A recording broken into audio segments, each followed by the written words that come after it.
All right, everyone, welcome back into another NFL DFS video. Going to be breaking down the Monday Night Showdown here between the Green Bay Packers and the Philadelphia Eagles. Let's go ahead and get into it.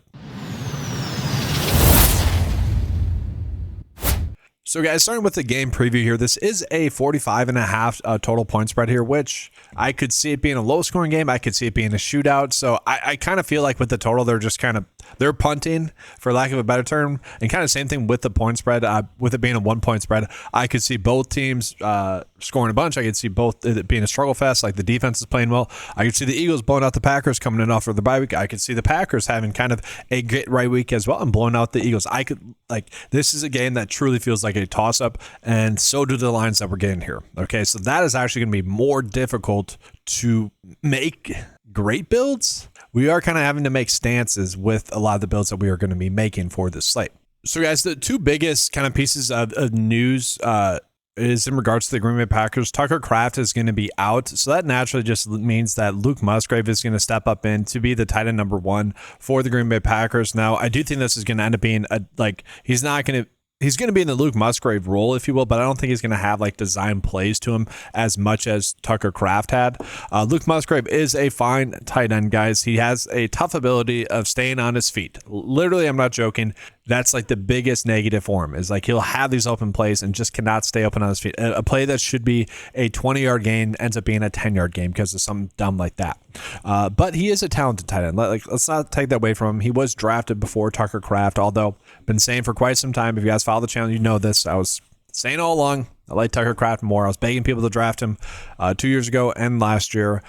Luke Musgrave is not terrible. He's at a fine price tag. It is a tough matchup. That being said, I think John Fitzpatrick, who is the backup tight end, we're probably going to see 25 to 45% of the snaps to him. Matt LaFleur, we never know exactly what to expect from him, but we are going to see different looks with Tucker Kraft out. That is just evident. And so I could see John Fitzpatrick not being a terrible punt play. He does have a touchdown on the season, guys, on 5 receptions. Okay, so if he scores a touchdown, it would be because the play was designed for him, which Matt LaFleur does tend to do for backup tight ends. Okay, so that would not be shocking. I don't mind him as price tag as a flex play.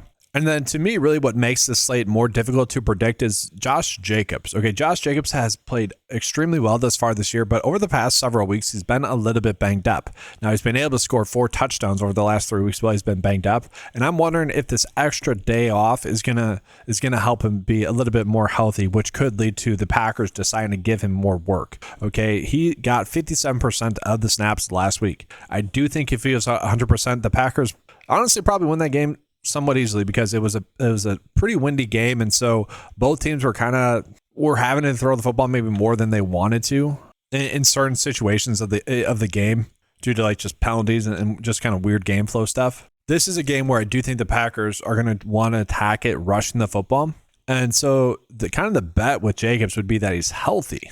And if he is probably the best captain option on the slate, which I do slightly hesitate to say because it's kind of a guess. We won't know that before because he's not listed on the injury report. Okay.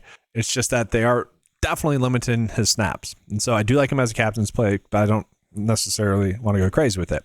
If we're playing Josh Jacobs in the captain spot, we can't play Jordan Love. Okay. It just goes hand in hand. Okay.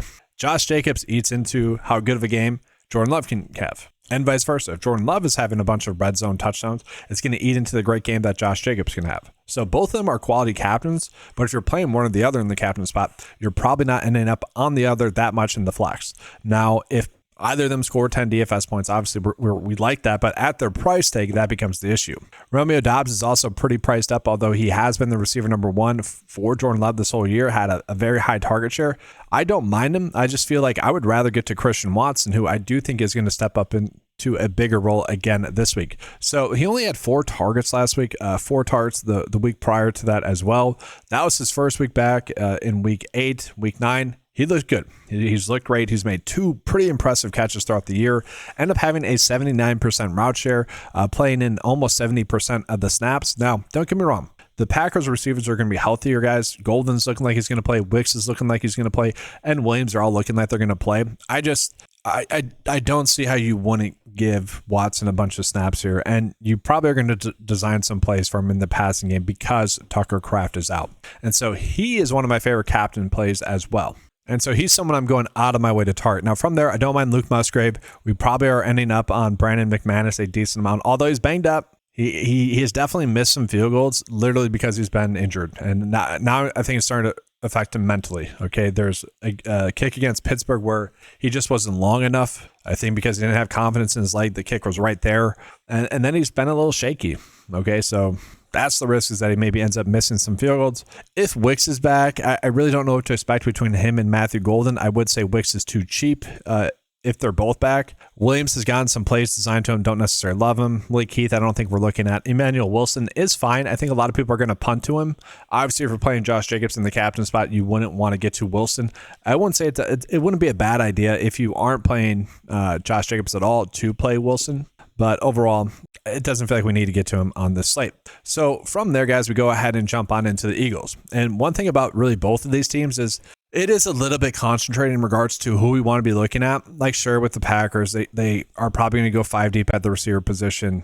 John Fitzpatrick, I don't mind. But really, we know it's Dobbs, Watson, Jacobs, and Love, and then maybe McManus. For the Eagles, it's also basically the exact same thing. We know Hurts, Barkley, maybe a little bit Dallas Goedert, a little bit touchdown dependent Goddard, and then we're looking at Smith and Brown.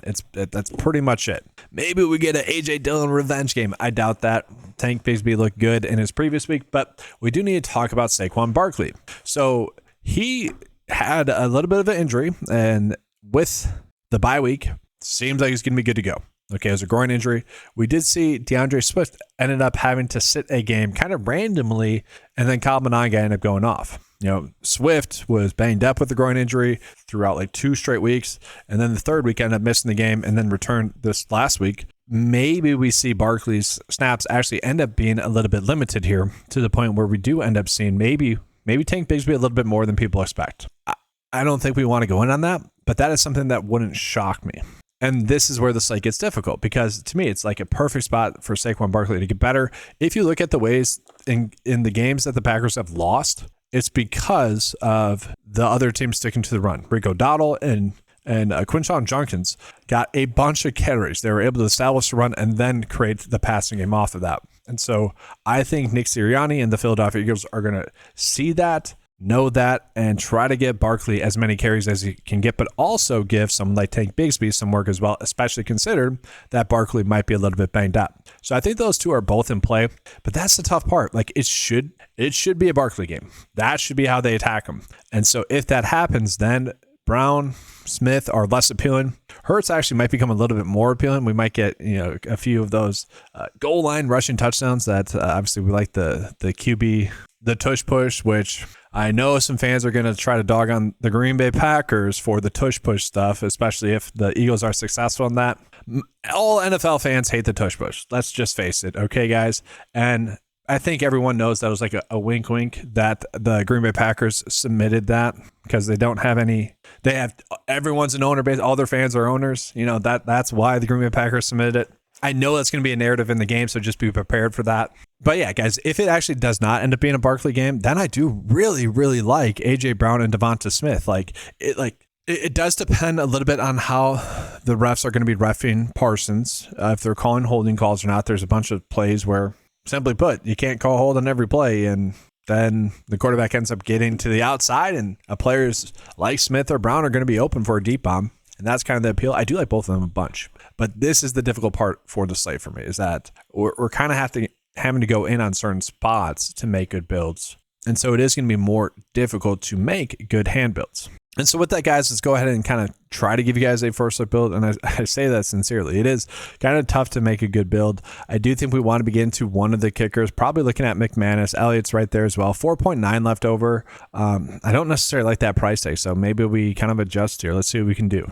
And so Dobbs is kind of a shoulder shrug play here for me in this build. I'm okay getting to him. Should have a decent floor. If we're playing both Dobbs and Watson, probably want to get to Love, honestly, but especially if we're playing John Fitzpatrick. But this is kind of an ugly build, but at the same time, these are kind of the builds that you're just going to make on this slate.